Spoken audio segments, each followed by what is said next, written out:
तुम्हारे कुटिया में जरूर पधारेंगे। और इसी विश्वास को अपने अंदर जीवित रखते हुए सबरी ने दिन महीने साल व्यतीत किए और प्रत्येक दिवस पर यह विश्वास रखती गई कि आज भगवान मेरे घर पर जरूर आएंगे। और आखिरकार वह इंतजार की घड़ी समाप्त होती है और भगवान उनके घर पर अपना कदम जरूर रखते हैं। ठीक ऐसा ही हमारा जीवन है। हम भी यदि अपने परमात्मा पर विश्वास कायम रख लें, हम भी यदि अपने कर्मों पर धैर्य स्थापित कर दें, तो निश्चय जानिए हमारा भाग्य एक दिन करवट जरूर बदलता है। कैसे देवगुरु बृहस्पति, जो कि भाग्य के कारक हैं, इनके माध्यम से एक नए भाग्य की जागृति होने जा रही है, आज इस बात की सार्थकता को जरूर समझिएगा। शुरुआत करते हैं शुरू से ही, और इसका प्रभाव जो प्रारंभ होता है 15 मई सन 2025 का दिन था, जिस दिन धनु राशि के अपने राशि के स्वामी देव गुरु बृहस्पति का गोचर होता है, ठीक सप्तम भाव पर, केंद्र भाव पर। लेकिन त्यों ही एक महीने तकरीबन ये रह पाए थे और ये अस्त कर दिए जाते हैं भगवान सूर्य नारायण के द्वारा। और तभी से लेकर के ये 6 जून तक अपने अस्त अवस्था पर रहेंगे। 6 जून का समय आता है रात्रि का काल और ये पुनः फिर से उदित हो जाते हैं। लेकिन चूंकि बाल अवस्था पर होने के कारण 3 दिन का समय और व्यतीत हो गया और अंततः वो घड़ी आती है जब 9 जुलाई का डेट आता है। उसी दिन देवगुरु बृहस्पति पूर्ण रूप से उदित हो जाते हैं और उदय अवस्था पर आकर के अपने शुभ परिणाम को अब आगे बढ़ाएंगे। न सिर्फ यहाँ पर देवगुरु बृहस्पति, बल्कि कर्मों का साथ भी मिलेगा, अर्थात करियर के जो कारक होते हैं शनिदेव, उनका भी समर्थन सबसे ज्यादा मजबूती से प्राप्त होने जा रहा है। क्या और कैसे होगा, समझिएगा। मन में आपके एक डाउट आ रहा होगा कि वास्तव में ये अस्त अवस्था होता क्या है।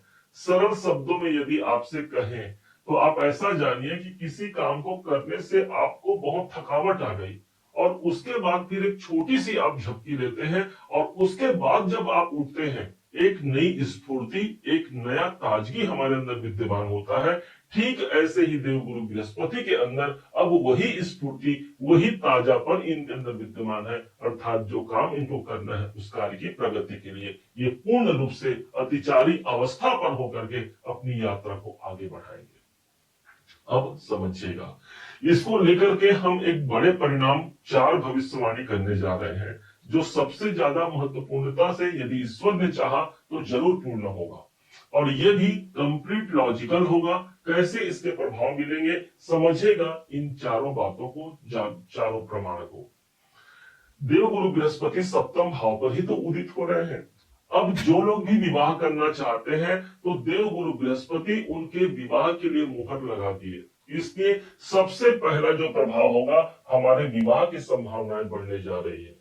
जो अपने दाम्पत्य जीवन को लेकर के मान लीजिए परेशान है, अपने जीवन साथी जीवन संगिनी को लेकर के परेशान है, यहाँ पर एक सार्थकता कायम होगी, एक दूसरे पर प्रेम कायम होगा, एक दूसरे को समझेंगे और अपने जीवन को आगे बढ़ाएंगे। देवगुरु बृहस्पति सप्तम भाव पर रहेंगे। अब जो लोग बिजनेस को लेकर के परेशान हैं, व्यापार में कोई उन्नति का अवसर नहीं मिल रहा है, तो ध्यान दीजिएगा, देवगुरु बृहस्पति जिस भाव पर होते हैं उस भाव को बड़ा बनाते हैं, अर्थात व्यापार की बढ़ोतरी के लिए एक सुंदर संकेत गुरु के उदय होने का आपको देखने को मिलेगा। मित्रों का इस समय पर सपोर्ट हो सकता है, कोई आपके पार्टनर है उनका हमको सपोर्ट मिल सकता है, कोई नए पार्टनर की तलाश आप कर रहे हैं अपने बिजनेस, अपने कार्य क्षेत्र में, उस पार्टनर के माध्यम से हम अपने जीवन को आगे बढ़ा सकते हैं। ये गुरु का वरदान है, प्रथम वरदान। दूसरा प्रभाव उस स्थान पर पड़ेगा जो कोई और नहीं, एक बड़े लाभ, एक बड़े इनकम का स्थान है 11वां घर, जहां पर 7 नंबर की राशि बनी हुई है। अब यहाँ देवगुरु बृहस्पति की 5वीं दृष्टि पड़ गई है और जो नंबर है ये 7 नंबर, इसी राशि पर शनिदेव उच्च के होते हैं, तुला राशि पर। अब जो आपके धनु राशि से एकादश भाव है, आपके लिए लाभ का स्थान हो गया। शनि और गुरु के मध्य एक एग्रीमेंट होता है, भाई शनिदेव आप मेरे चतुर्थ भाव को मत बिगाड़ना, जो कि गुरु के राशि पर स्वयं बैठे हैं शनिदेव, और मैं आपके लाभ के घर को नहीं बिगाड़ूंगा। और इसलिए इसका फायदा मिलता है जातक को, अर्थात धनु राशि को। कोई अधूरे कार्य, कोई अधूरी इच्छा हमारी रह गई है, वो इस समय पर ज्यादा बलवती होगी और पूर्ति होने के लिए उसका साथ हमको मिल गया भाग्य के स्वामी ईश्वर का पर्याय देवगुरु बृहस्पति का। अब यहाँ कोई लाभ के दायरे बढ़ सकते हैं, लाभ धन का लाभ हो सकता है, आपका कोई काम है वो नहीं रुक रहा है, नहीं हो रहा है, उसके काम की बढ़ोतरी के लिए कोई लाभ मिल सकता है, कोई इच्छाओं की पूर्ति यहाँ पर होने जा रही है, कोई डिजायर हमारे मन में है वो पूरा नहीं हो रहा है, तो उसके पूरा होने के लिए न सिर्फ 9 जुलाई से प्रारंभ होकर के बल्कि 18 अक्टूबर सन 2025 तक अगले 4 महीने के तकरीबन ये समय रहेगा जहां पर अधूरी इच्छाएं पूरी होने की सौगात हमको गुरु के द्वारा मिल रहा है। अब तीसरे बात को समझिएगा, तीसरी भविष्यवाणी के रूप में स्वयं आपकी अपनी राशि यहाँ पर प्रभावी हो रही है और ये स्थान है देवगुरु बृहस्पति की 7वीं दृष्टि पड़ रही है, तो वहीं पर शनि देव की 10वीं दृष्टि पड़ रही है। द्विगोचर सिद्धांत की यदि माने तो जिस भाव पर शनि और गुरु मुहर लगा दे वो स्थान पवित्र हो जाता है। अब इस हिसाब से ये आपका अपना लग्न हो गया, आपका अपना तन हो गया।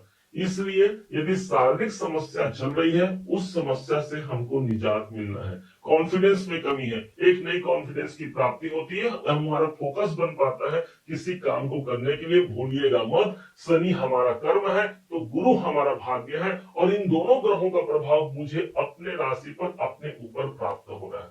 ये हमारे शरीर का हेड होता है ना, सिर होता है। इसलिए इस समय पर नए नए ज्ञान हमको प्राप्त होंगे, इस समय पर हमारा नेम फेम बढ़ता है क्योंकि सिर हमेशा ऊपर रहता है और सम्मान की प्राप्ति के लिए भी ये समय एक सर्वाधिक उपयुक्त समय रहेगा जहां पर गुरु और शनि दोनों की कृपा आपकी राशि पर पड़ने जा रही है। अब चौथा प्रभाव, और चौथे प्रभाव के रूप में वो घर प्रभावी होगा जहां पर 11 नंबर की राशि लिखी है और ये स्थान है जहां पर आप अपने पराक्रम और साथ ही साथ अपने जो चैलेंजिंग सिचुएशन है उससे आप कैसे बाहर निकलेंगे। यहां पर आपको 2 ग्रहों का सपोर्ट मिल गया। शनि इस समय पर ठीक 13 जुलाई को वो भी वक्री हो जाएंगे और शनि का प्रभाव भी आ गया ठीक हमको तीसरे घर पर। तो वहीं पर देवगुरु बृहस्पति की 9वीं दृष्टि व्याप्त रहेगी ठीक हमारे तीसरे भाव पर और इसलिए इसके हिसाब से भी देखा जाए तो सबसे ज्यादा जो प्रभावी होने जा रहा है वो आपका मार्केटिंग, सेल्स, आईटी फील्ड में है, स्पोर्ट्स में है, वो लोग इसका लाभ उठाने जा रहे हैं। यहाँ पर तीसरा घर हमारे बाहुबल का, हमारे हाथ का होता है और जहां पर कर्म भी आ गया, हमारा भाग्य भी आ गया, अर्थात हम वो कार्य करते हैं जो कार्य हमको करना है और उस कार्य में मुझे भाग्य का सपोर्ट भी मिल गया और शनि का साथ भी मिल गया, जो कि भाग्य और कर्म दोनों की सहायता मुझे मिल रही है। इसलिए हिम्मत आपका कम नहीं रहेगा, आपका कॉन्फिडेंस कम नहीं रहेगा। जिस कार्य को पूरा करना है उसके लिए क्या चाहिए, एक भरपूर कॉन्फिडेंस हमारे अंदर चाहिए और वही कॉन्फिडेंस आपके अंदर व्याप्त रहेगा। छोटे भाई बहनों से जुड़ करके आप काम करने वाले हैं, छोटे भाई बहनों के लिए कुछ करना है मुझे और वो कार्य की पूर्ति यहाँ पर सबसे ज्यादा मजबूती से होगी। और यही नहीं, कोई यात्राओं का योग बनेगा और जिस यात्रा के माध्यम से मैं अपने कैरियर को, अपनी कार्यों की पूर्ति के लिए मैं उस कार्य को पूरा कर पाता हूं, ये हमारा एक शुभ संकेत हो गया। और चूंकि गुरु की दृष्टि है, धार्मिक यात्राओं का भी योग देवगुरु बृहस्पति बनाते हैं। क्या उपाय करना चाहिए, ध्यान दीजिएगा। हमको एक उपाय करना है, देवगुरु बृहस्पति के मंत्रों का जाप करना है। ओम ब्रीम बृहस्पति नमः का मंत्र जाप कर सकते हैं। और यदि आप गुरु दीक्षा ले चुके हैं, आपके गुरुवर है, तो गुरु के मंत्रों में अपरंपार शक्ति होती है। उनके मंत्रों को आप, यदि आपको याद हो तो उनके मंत्रों का आप जाप जरूर कीजिएगा। और विशेष तौर पर यदि आपके कोई गुरु नहीं है तो एकमात्र गुरु है जो सारे संसार के गुरु हैं, वो है देवाधिदेव महादेव। इसलिए नमः शिवाय के मंत्रों का अनुसरण करके उनका जाप कीजिएगा और उस शिव पर ध्यान दीजिएगा, उन पर विश्वास रखिएगा कि एक दिन भगवान शिव शंकर हमारे सब कुछ पलट के रख देंगे, क्योंकि भावी मेट सकत त्रिपुरारी। इस दुनिया में यदि कोई सबसे ज्यादा परिवर्तन कर सकता है हमारे जीवन को तो एकमात्र भगवान भोलेनाथ है। और ऊपर से इस समय पर सावन का महीना चल रहा होगा, भगवान देवाधिदेव महादेव की आराधना करना मत भूलिएगा। अपने जीवन में एक विशालता को कायम करते हुए भगवान का अनुग्रह मानिएगा, जो शायद इस समय पर इस क्षण को हम तक पहुंचाने जा रहे हैं। उम्मीद है आप सबने इसे समझा, आप सबने इसे जाना है। यदि आपने इसे समझा है, जाना है, मेरे समझाने का प्रयास यदि आपको सार्थक लगा हो, मेरे समझाने का तरीका यदि आपको सार्थक लगा हो, तो हर बार की भांति इस बार भी अपना प्यार भरा लाइक और कमेंट करना कभी मत भूलिएगा। और हाँ, यदि अभी तक आपने चैनल को सब्सक्राइब नहीं किया है, सब्सक्राइब जरूर कीजिएगा। पुनः एक बार फिर आप सभी का दिवस बहुत मंगलमय हो, इन्हीं शुभकामनाओं के साथ। जय श्री राम।